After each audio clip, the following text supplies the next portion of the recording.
مغربي مطلعها على الجزائريين على حساب المجموعة ديالهم في كأس العالم. وشوفوا هادو عباد الله، ودخلنا عليكم بالله، علاش جايين تشاركوا في كاس العالم؟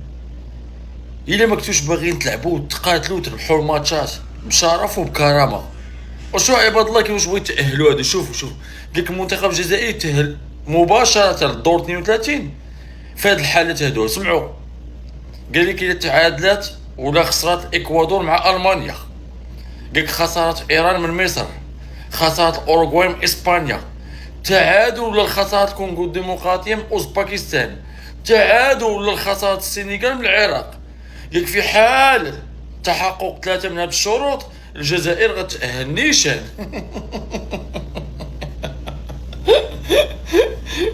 وانتوما دخلنا عليكم بالله، باش بغيتو تحتفلوا، باش بغيتو تفرحوا، بغيتو تبقاو دوزو غير تسناو فريقي كاملين مسكين طالعهم شي مصيبه باش نتوما بقاو دوزو عاوتاني في الدور الثاني، عاوتاني الناس طالعهم شي حاجه ودوزو. اخويا ما نلعبوش حنا كاع كاس العالم هذا، نوضو كاع الفرق اللي مشاركين يقولوا لهم حنا مرضى اخويا ما قادينش نلعبوا ويعطوكم كاس العالم.